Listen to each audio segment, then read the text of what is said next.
holiday has ended. Back to the airport, flying to Czech Republic. It's 5:15 in the morning. So yeah, nasa airport na kami. Mag-check-in para sa aming flight to Poland. Sa Poland kami dadaan kasi mas malapit kumpara sa Prague. Doon sa Katowice Airport. Sleepy ka. She's tired. Tired? Yeah. Sleepy. Gumising ako na alas 3 ng umaga. Madaling araw tapos nag-shower. Hinayaan namin siya matulog hanggang 4:15. Tired, yeah? Tired. Hey. Nakapag-check-in na kami. Pero nandito pa rin kami before security screening. So nagkakape muna kami rito.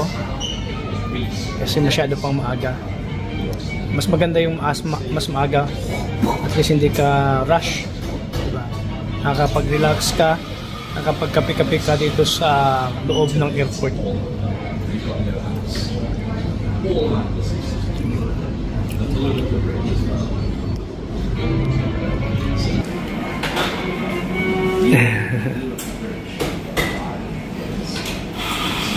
Ang aga-aga nagdo-donuts.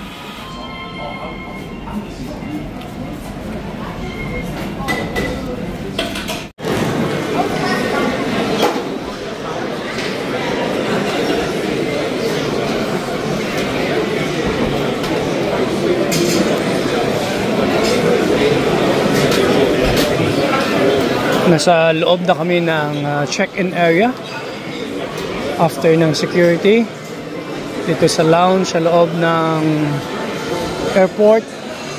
So waiting to board. Ganito yung crowd dito. So toilet muna tayo bago mag-boarding para siguradong hindi na tayo gagamit ng toilet sa loob ng aeroplano. Yung aming airline is Ryanair. Mamaya pa. Meron pa kaming 45 minutes to boarding. Yeah. By Manchester.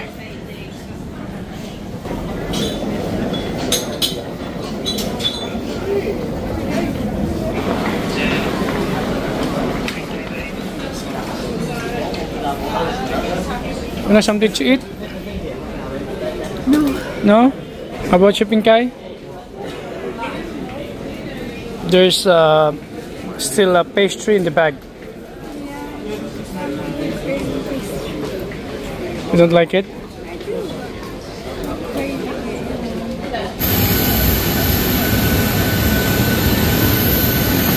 Bye, Manchester. Goodbye, Manchester.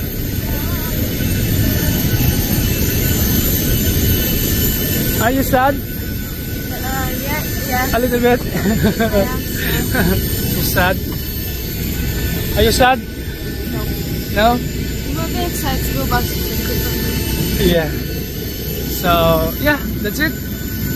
Vacation is over. Time to fly back to Czech Republic. But new adventures again.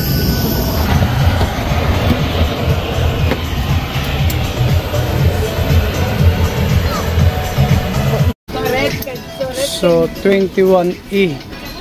Pinkay. Go ahead, Pinkay. More. 23, 22, 21. Pinkay here.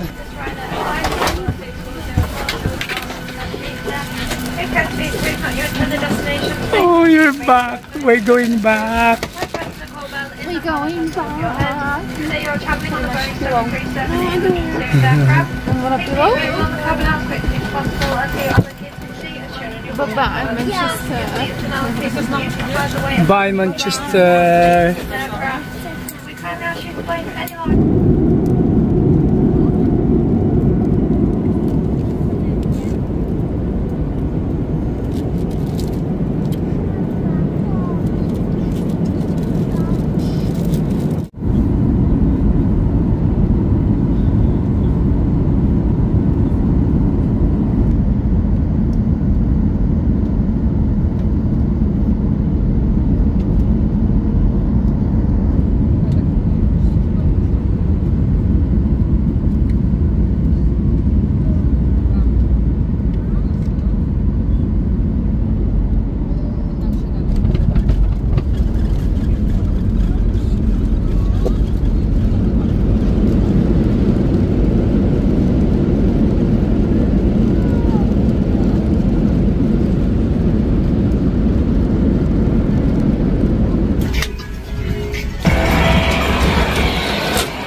Sasakay pa ng bus.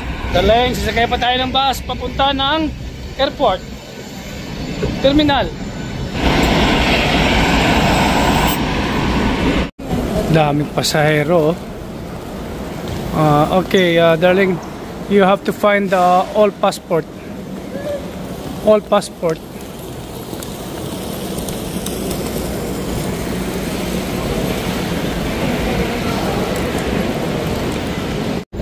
So we're gonna try our luck.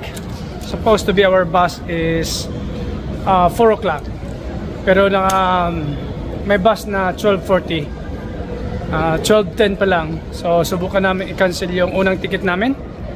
At kung makabili ng bagong ticket ng bus papunta ng Ostrava. It's 1 hour and 30 minutes travel by bus. So mas malapit ito kaysa sa Prague, from airport to Opava, all in all mga 5 hours. Pero dito from Katowice, Poland to Opava, all in all mga 3 hours lang, o 2 hours all in all. Okay, let's go. This is really good. So our 4 o'clock bus, we canceled it, and the RegioJet company refunded it. So it's 12:30 in the afternoon. Just imagine, mag-aantay pa sana kami ng 4 hours dito. So dahil naabutan namin tong bus ng 12:30, tamang-tama. So bumili kami ng bagong ticket, which is more cheaper, 250 koron cheaper, and the bus is empty. Look, empty. Kaya pinayagan niya kami. Yan, empty. So yeah, 1 hour 30 minutes travel to Ostrava. So hey, are you happy that we were able to catch this bus? Very happy? Alright, okay. So coffee is free here. May nagtanong kung ang kape rito sa bus ay free. Yes, it's free. Coffee, any kind of coffee, cappuccino, latte, tea, americano, espresso, free ang kape rito. So yeah, so, fasten your seatbelt please, girls. Yan, yung kape na sa baba. Nasa first floor kami dito sa bus. Ayos, mamaya kukuha ako ng kape at magkakape habang nagte-travel ng 1 hour and 30 minutes. So, diba, malapit lang talaga itong Katowice, Poland sa Ostrava, Czech Republic. So bagong kwento na diskubrihan namin, why should we travel to Prague and fly from Prague. Sobrang layo from Opava to Prague papunta ng airport, 5 hours nga ang layo. Samantalang dito sa Katowice is only 2 hours all in all papunta ng Opava, or from Opava to Katowice, Poland. Ayos. By Poland, malaki din tong airport ng Katowice, international airport to. So susubukan kong maghanap ng flight to Philippines. Baka may connecting flight mula rito sa Katowice, kasi sobrang lapit lang talaga. Just imagine 1 hour and 30 minutes lang galing sa Ostrava. Bus, itong bus, ang ganda pa ng bus, diba? Linis. Mayroon kang gusto mong manood ng movie, meron. Okay, what time do you think we're able to get home? Like 2 o'clock or 2:30? 1 hour and a half. 1 hour and a half, yes. But from train to Opava? But because it's just normal working days, so the buses, the trains running very often. Yeah, okay. Regular transportation. Yeah. Okay, I'll get some coffee and Give me what other options are there? just coffee, pinkay. Tea. Hot chocolate? I don't know, you can check, darling. Check that. I'll check for you, but I'm gonna have coffee first because Yan. Kape muna tayo, cappuccino. Ah, meron naman. Akala ko wala eh. Yan.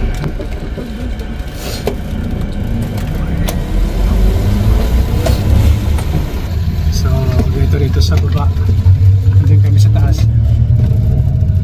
Yan. Relax ah. Tapos may internet pa tong bus. So makakapanood ka kung gusto mong panoorin. YouTube, Facebook, kompleto Ricardos.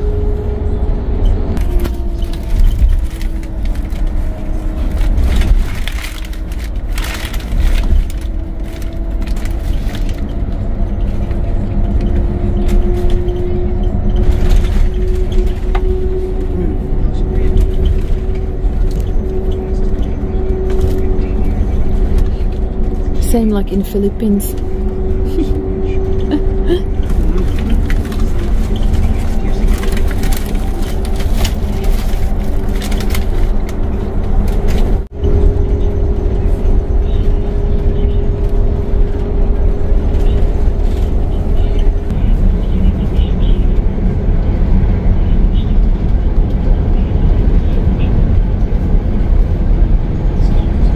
We have arrived in Ostrava. It's been out. Dito na kami. Wala nga 1 hour and 20 minutes lang. Okay, ang bilis. So next is going to Opava. So train, malapit lang yung dito. Wala nga mga 15 minutes lang. So continuous naman yung train dito kasi nga weekdays. Pag weekdays, marami kasi mga estudyante na nag-aaral dito sa Ostrava galing sa Opava. So maraming train, parang bus lang. Ayan. Okay. Club check. I'm gonna buy meat. I'm gonna buy something like, since this morning I haven't eaten any meat, any protein. So pinabili ko siya ng chicken kasi since this morning wala talaga akong nakain na kahit anong protein, puro ako pastry. So kain muna tayo ng manok. So tinapay, sandwich at saka manok. So boys talaga dito, tayuan.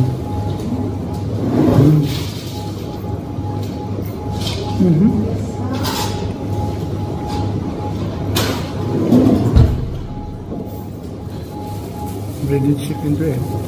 Laki oh. Pero masarap. Talaga may lasa. Si Hannah at Sophia nasa toilet. So are you going back to school tomorrow? Yes. Yes. No? You didn't want to go back to school tomorrow? No. Oh no. I have you are still in holiday mode.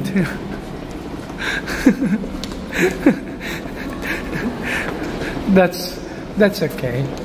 Yeah, that's okay. Our train to Opava. So huge. So huge train. Okay, let's go. Ayan.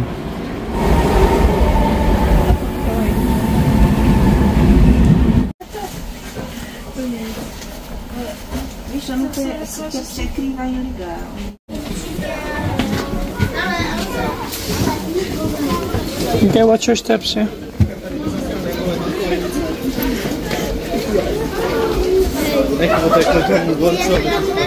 We are home.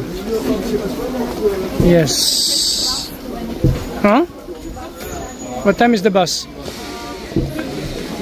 Okay, let's go. So we're gonna catch now bus to the village. Yeah. Nag-aabang na kami ng bus papunta ng village. So another 5 minutes at darating na yung aming bus. Medyo malamig dito sa Czech Republic. Mas malamig sa England. Mas malamig kaysa sa England kumpara. So yan. So vacation is over, Bingkay, officially. Okay. And then you're back tomorrow to school. Yeah. And we're gonna pick up Sisi. Iniwan namin si Sisi doon sa previous owner. So for sure namimiss na kami ng aso. Ayaw nga sumama sa previous owner yung aso. Nung iniwan ni Hana si Sisi sa kanyang unang may-ari, umiiyak. Gusto sumama talaga kay ayaw magpaiwan. Gusto sumama kay Hana. Pero bakasyon kaya hindi pwede.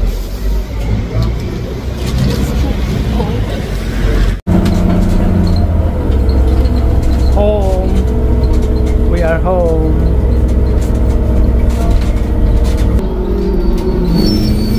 Let's go. Yeah.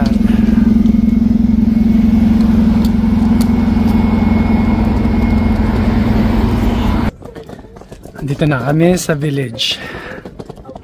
At yan.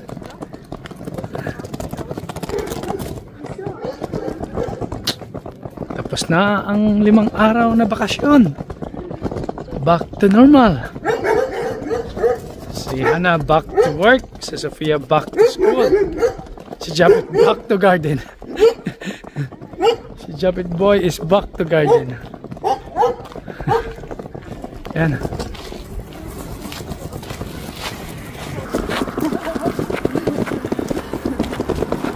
Vacation is over. Okay. Shout out nga pala sa mga Graphico boys. May pagtitipon ata sa bukas. Pero tingnan ko lang kung makakarating ako bukas. Kasi talagang pagod si Japit boy. May jet lag. So, tingnan na natin. Yan. Tahimik ang village, no? Ito yung maganda rito, kinahana. Halos naman ng mga villages dito sa Czech Republic talagang tahimik. Kasi malayo sa town, malayo sa city. So katulad nito, tahimik talaga. So lalo na ang oras ay paggabi na. Yan.